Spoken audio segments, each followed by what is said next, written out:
स्वामी समंतभद्र स्वामी की कृति स्वयंभू स्तोत्र में आज श्री सुपार्श्वनाथ भगवान के स्तवन को प्रारंभ करते हैं। सबसे पहले सच्चे स्वास्थ्य का लक्षण बतला रहे हैं। स्वास्थ्यं यदात्यंतिकमेष पुंसां स्वार्थो न भोगः परिभंगुरात्मा।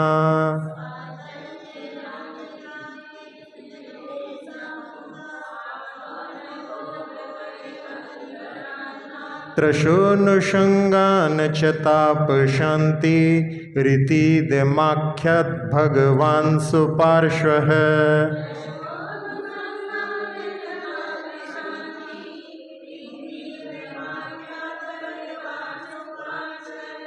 हाँ, इस काव्य में आचार्य समंतभद्र स्वामी कह रहे हैं, स्वास्थ्यम यद आत्यंतिकम एष पुंसा स्वार्थो।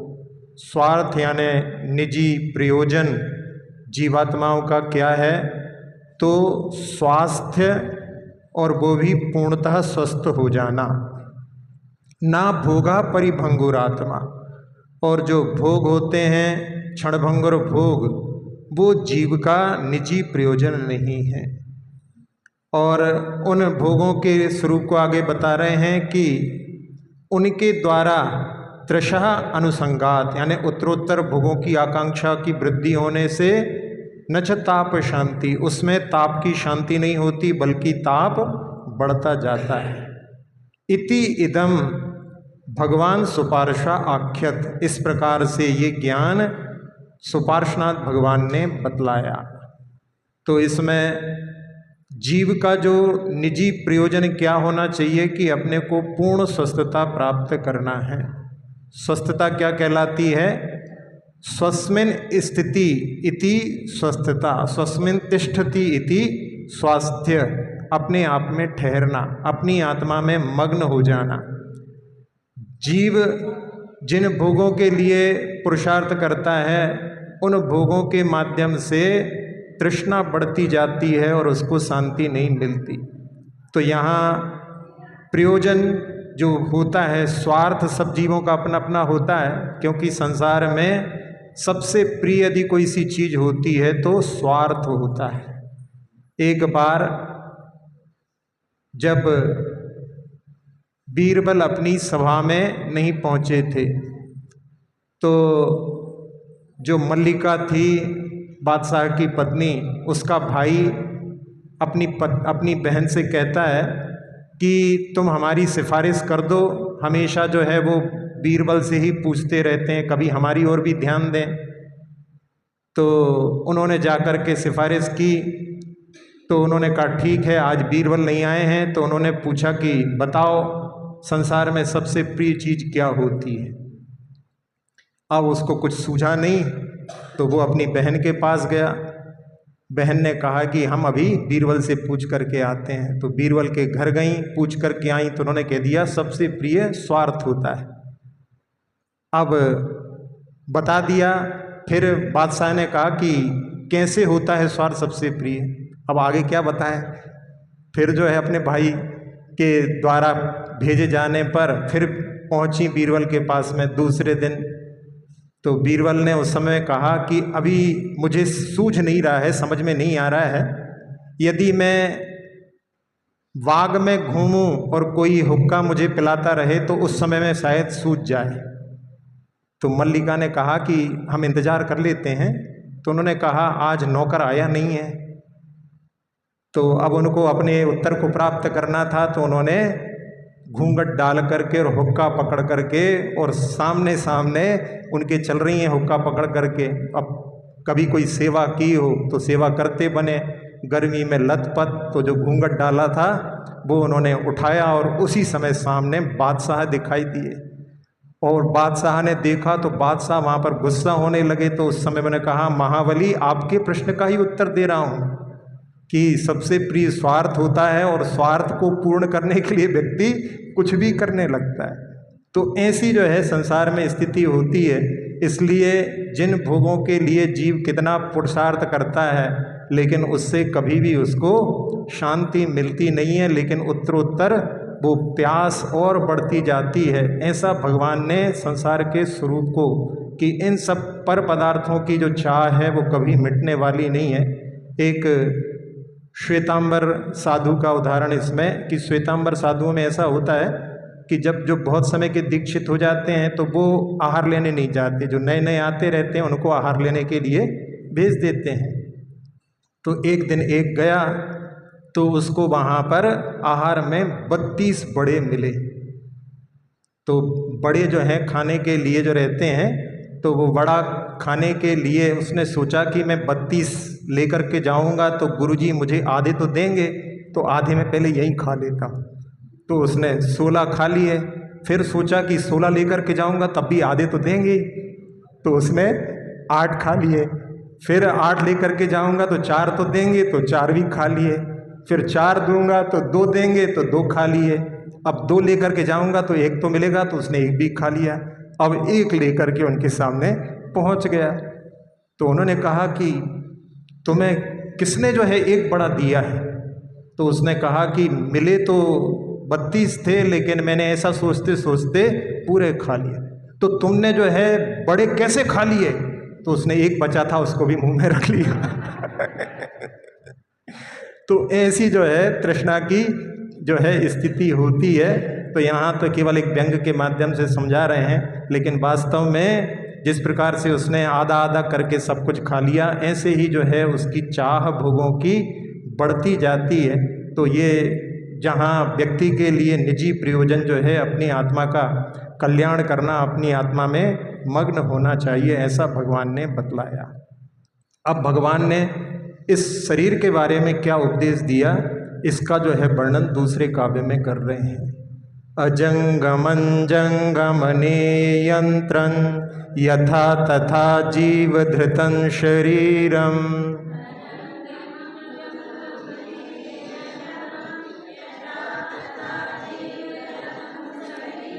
बीभत्सुपुतिक्षैतापकंच स्नेहो वृथा तेति हितं तमाख्यः।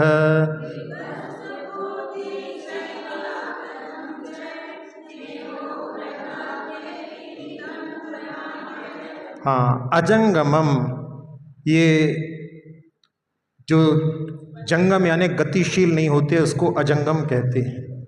और जंगम नियंत्रम, जो चलता फिरता है वो उसको चलाता है। यथा तथा जीवधृतं शरीरम, जैसे ये जीव अजंगम है और इसको जीव ने धारण किया है तो ये चलता फिरता दिखाई देता है। जैसे मोटर होती है, गाड़ियाँ होती हैं, वो स्वयं गतिशील नहीं होती, उनको कोई गतिशील मनुष्य उनको चलाता है।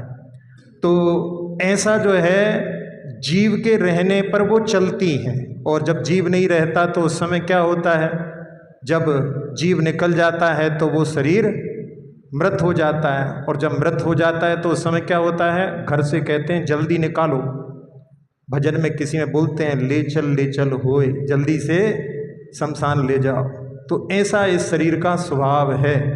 तो उस शरीर के बारे में कि जहाँ कोई उसको रखने के लिए तैयार नहीं होता, और इस शरीर के लिए जीव कितना जो है परिश्रम करता है, जो है अकार्य करने में भी उसके लिए तैयार हो जाता है। तो यहाँ जहाँ जिस शरीर के लिए जो कैसा है उसके लिए बता रहे हैं कि ये शरीर बीभत्सु यानी घृणित है, और पूती यानी दुर्गंध से युक्त है। इस शरीर का स्वभाव बतलाते हुए कि जिससे राग कर रहे हैं, जहाँ जो गाड़ियाँ होती हैं वो तो देखने में अच्छी लग सकती हैं, उनके अंदर कोई बीभत्सता नहीं होती, लेकिन इस शरीर का स्वभाव बताते हुए कह रहे हैं कि ये शरीर अपवित्र है। और उसके साथ साथ में इतना ही होता तो नहीं, ये विनश्वर है, नष्ट होने वाला है, और साथ ही साथ में ये संताप को उत्पन्न करने वाला है। तो जो ऐसे शरीर के प्रति अत्र स्नेहा वृथा, ऐसे शरीर के प्रति राग करना जो है व्यर्थ है, ऐसा हितकारी वचन भगवान आपने बतलाया।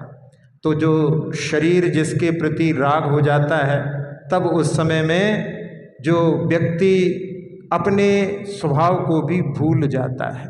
जिस शरीर को जो कि दास के रूप में, सेवक के रूप में प्राप्त हुआ है, दास का दास बनना सबसे बड़ी विडंबना है।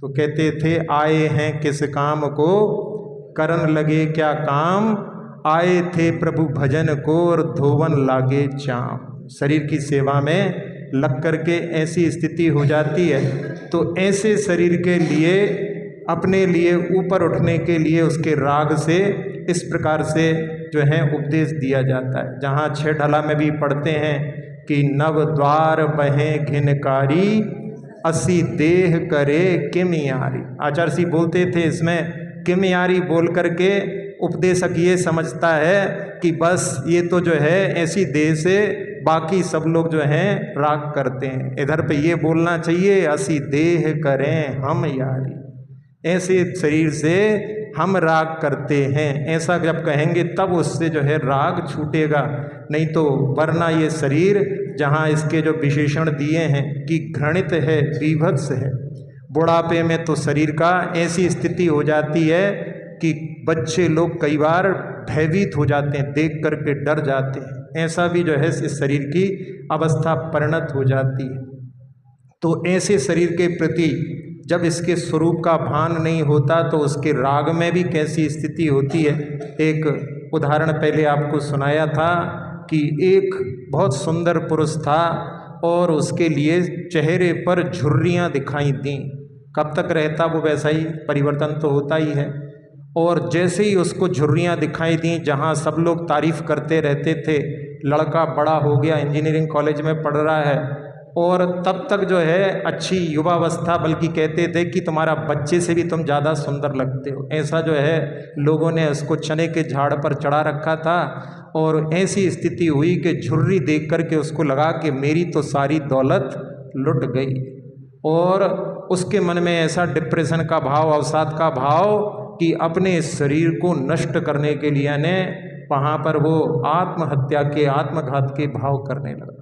पुत्र इंजीनियरिंग कॉलेज से छोड़ करके उसके पास में हमेशा उसको वहाँ पर संभालने के लिए रहता था। इतना था कि उस जहाँ टॉयलेट में भी जाता था तो दरवाज़ा अंदर से बंद ना कर ले, कुंडी बंद ना कर ले, ऐसा जो है वहाँ पर उसको निर्देश दिया था।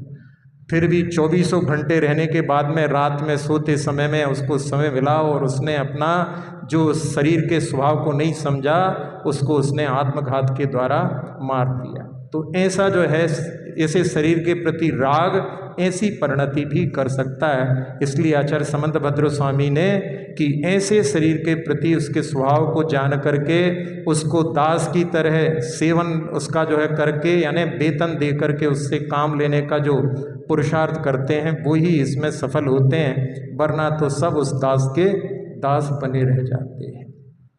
अब भगवान ने आगे विरक्त होने के लिए क्या उपदेश दिया, उसके लिए कह रहे हैं, अलंग्य शक्तिर्भवितव्यते यं हेतुद्वया विस्कृत कार्यलिंगा,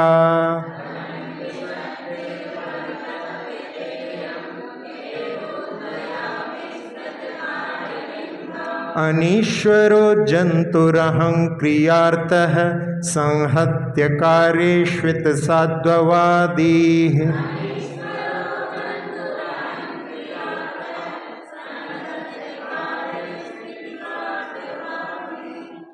हाँ, इसमें कह रहे हैं अलंग्य शक्तिर भवितव्यता इयम, यानी भवितव्यता जो होनार होती है वो अलंग्य होती, यानी किसी के द्वारा टाली नहीं जा सकती। और उसके कारण क्या रहते हैं, कोई भी कार्य होता है उसमें दो जो हैं उसके कारण होते हैं, एक अंतरंग कारण और एक बहिरंग कारण। तो अंतरंग कारण उपादान होता है और बहिरंग कारण निमित्त होता है। तो जिसमें परिणमन होता है वो उपादान कहलाता है, और जिसके ना होने पर कार्य नहीं होता वो निमित्त कहलाता है। तो ऐसे कोई भी कार्य होता है। अब संसारी प्राणी कार्य करने के समय में ऐसा सोचता है कि मैं इसको करके रहूँगा, और उस समय में स्वयं ईश्वर तो है नहीं है, इसलिए यहाँ पर लिखा अनीश्वरो, स्वयं ईश्वर तो है नहीं है कि सब कुछ करने में समर्थ हो जाए, तो इसलिए वो समर्थ है नहीं है। और फिर वहाँ पर अहंकार के माध्यम से कोई कार्य करता है, और कार्य अपने हाथ में होता नहीं है। कार्य करना अपने हाथ में है लेकिन फल अपने हाथ में नहीं होता। लेकिन व्यक्ति जो है अहंकार के माध्यम से उस कार्य को करने के लिए प्रयास करता है, और जब होनहार जैसी होनी वैसा कार्य घटित होता है तब उस समय में वो दुखी होता है। अहंकार से पीड़ित हुआ व्यक्ति बहुत प्रकार के कार्यों के सहकारी कार्यों को मिला करके और उसको करने में समर्थ नहीं होता। इस प्रकार का जो है उपदेश इति साधु अवादी, ऐसा भगवान आपने स्वरूप बतलाया। हर कार्य के पीछे इसी प्रकार की स्थिति रहती है। तो उसमें अहंकरोति यानी जहाँ पर जो अहंकार के भाव होते हैं कि मैं इसको कर लूँगा, तो ऐसे अहंकार के भाव के कारण में संसार में जीव दुखी होता है। पुरुषार्थ करना अपने हाथ में है, इसलिए पुरुषार्थ समीचीन पुरुषार्थ करने में जो है पीछे नहीं हटना है। लेकिन जो हर कार्यों को करने में जो है व्यक्ति पुरुषार्थ करता है और उसमें फिर जो सफलता नहीं मिलती, तो उसके कारण में संसार में जो है बर्बाद होता है। उसका यहाँ पर अहंकार से बचने के लिए और समीचीन पुरुषार्थ करने के लिए प्रेरणा देने वाला ये काव्य है। अब आगे और जो है क्या संसार में दुख के कारण हैं उसको बतला रहे हैं। बिभेति मृत्योर्न ततोस्ति मोक्षो नित्यं शिवं वांछति नास्य लाभः तथा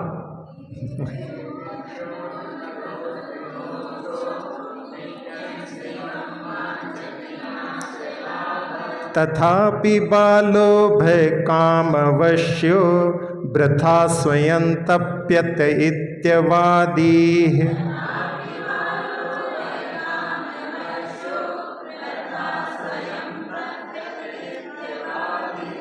हाँ, इस काव्य में आचार्य समंतभद्र स्वामी कह रहे हैं कि बिभेति मृत्यु हो, सभी प्राणी जो है मृत्यु से डरते हैं, लेकिन ततः मोक्षो न अस्ति, लेकिन उससे छुटकारा नहीं है।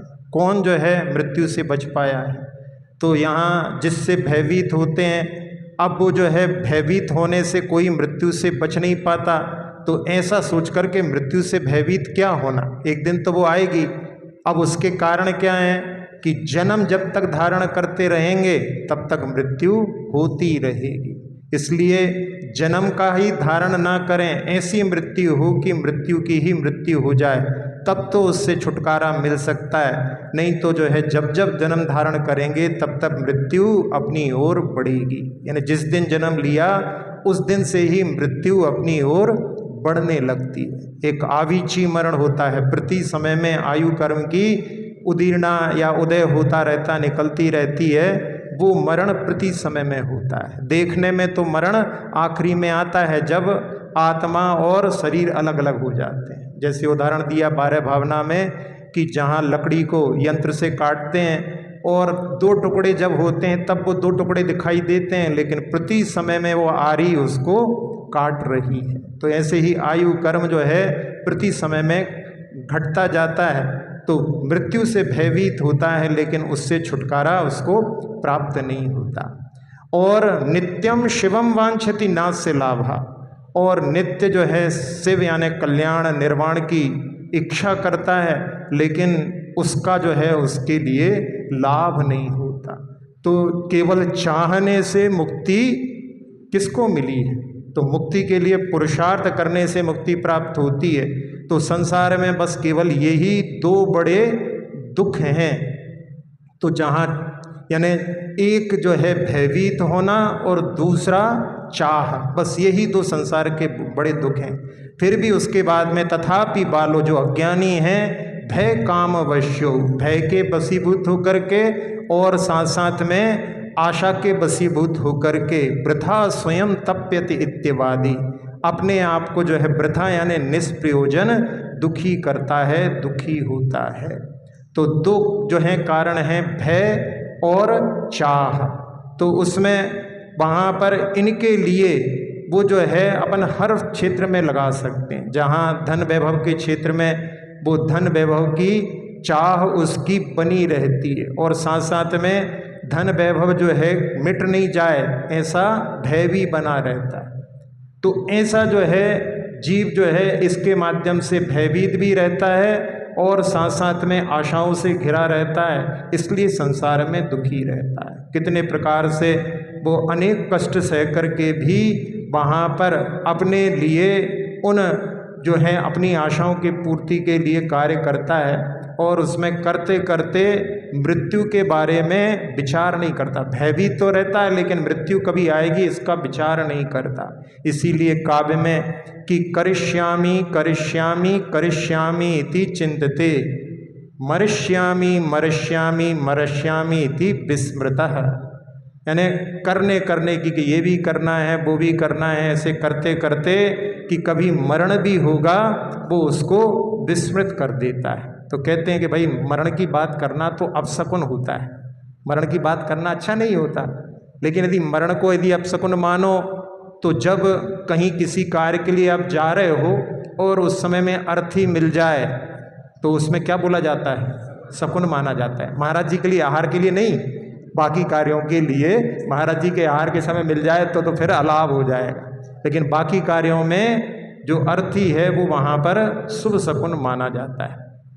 तो यहाँ पर कि मृत्यु की जो बात है, मृत्यु का जब विचार नहीं करता व्यक्ति तब उस समय में वो जो है करने की जो है बात करता है, और जो मृत्यु के बारे में विचार करता है कि मृत्यु सिर पर सवार है, मृत्यु ने अपनी जो है चोटी को पकड़ रखा है, जब ये दृष्टि जाती है तब धर्म का मार्ग प्रारंभ होता है। और जो व्यक्ति ऐसा सोचता है कि मरने का कोई भरोसा नहीं, कब होगा इसके बारे में विचार ही नहीं करता, तब तक वो जो है बाहरी प्रयोजन में धन आदि अर्जन आदि में ही लगा रहता है। तो इसलिए यहाँ पर दोनों के लिए, जहाँ पर व्यक्ति जब इनके माध्यम से जहाँ भयभीत होता है मृत्यु से लेकिन उससे छुटकारा नहीं, और मुक्ति को चाहता है लेकिन वो मुक्ति केवल चाहने से नहीं मिलती है, तो उसमें जो समीचीन पुरुषार्थ करता है। जबकि यहाँ तक कहा है कि स्वरूप संबोधन में एक श्लोक आता है कि जब तक ये इच्छा भी रहे कि मुझे मोक्ष मिल जाए तब तक जो है मोक्ष की प्राप्ति नहीं होती, यानी चाहने से मोक्ष नहीं मिलता। शुक्ल ध्यान में भी यदि ये भाव शुक्ल ध्यान प्राप्त करने वाले कि हमें मुक्ति मिल जाए तो शुक्ल ध्यान भी प्राप्त नहीं हो सकता। तो केवल चाह से ही कुछ नहीं मिल जाता। इसलिए यहाँ पर जो संसारी प्राणी जो मृत्यु से डरते हैं या जो विषयों की चाह करते हैं, वे बाल केवल अज्ञानी के समान यानी बालक के समान अज्ञानी बत और इसी से संताप को प्राप्त करते रहते हैं। ऐसा भगवान आपने संसार के स्वरूप को बतलाया। अब आखिरी काव्य में कि जहाँ कोई कहता है कि हेयोपादेय तत्व का ठीक ठीक ज्ञान होने पर ही उनका उपदेश प्रामाणिकता को प्राप्त होता है, तो उसके लिए कह रहे हैं सर्वस्य तत्वस्य भवान् प्रमाता मातेव बालस्य हितानुशास्ता।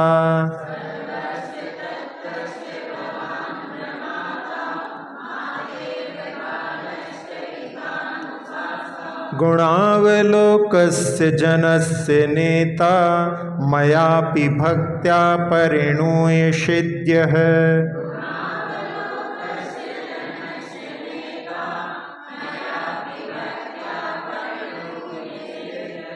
हाँ, भवान सर्वस्य तत्वस्य प्रमाता, आप सभी तत्वों के प्रमाता हैं। प्रमाता शब्द जो होता है वो ज्ञाता अर्थ में आता है, तो इसमें माता भी छिपा हुआ है प्रमाता में।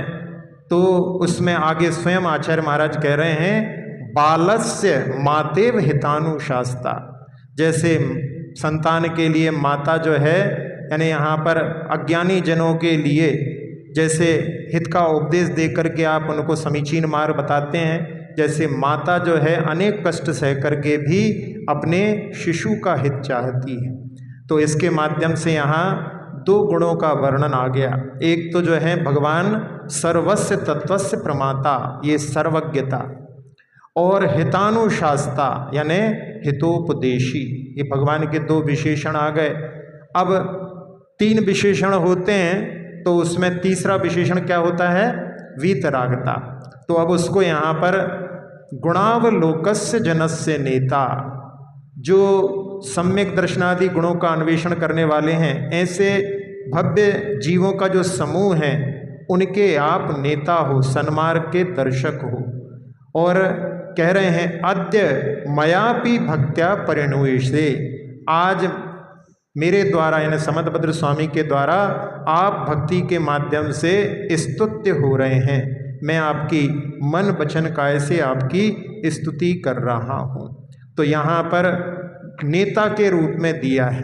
वैसे जहाँ नेता होते हैं तो नेता की व्याख्या में जहाँ तत्वार सूत्र में आता है तो वहाँ मोक्ष मार्गस्य नेतारम भेतारम कर्म भूभृताम, तो भेतारम कर्म भूभृताम से वीतरागता निकालते हैं और ज्ञातारम विषयतत्वा नाम से सर्वज्ञता निकालते हैं। वहाँ पर मोक्ष मार्ग के नेता से वहाँ पर अपन हितोपदेशिता निकालते हैं। लेकिन यहाँ हितोपदेशिता तो पहले ही आ गया, हितानुशास्ता, तो यहाँ नेता के माध्यम से अपने को वीतरागता निकालना है। तो वीतरागता कैसे निकलेगी इसमें, क्योंकि जो नेता होते हैं नयति इति नेता, जो लेकर के जाता है वो नेता कहलाता है।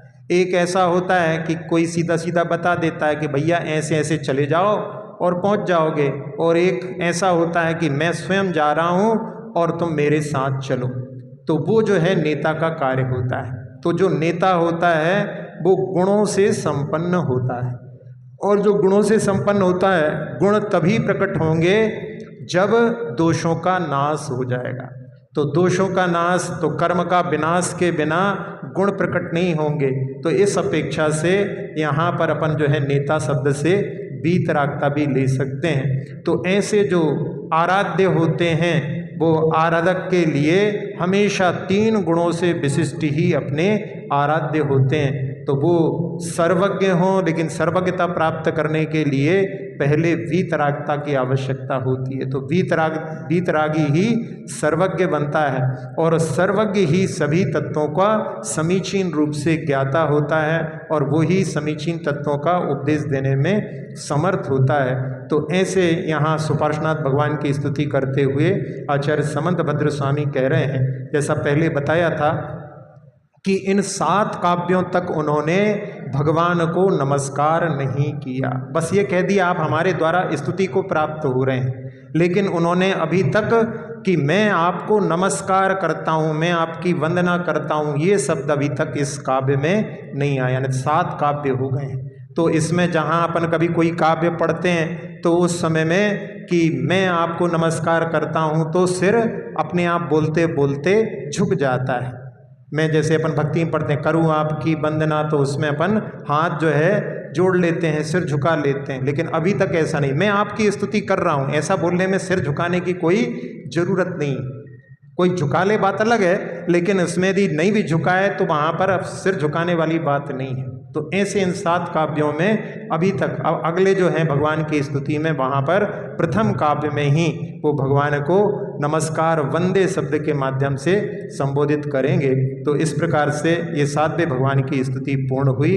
इति श्री प्रभास पूर्ता मुक्ति प्राप्ताय श्री सुपार्श्वनाथ जिनेन्द्राय नमो नमः।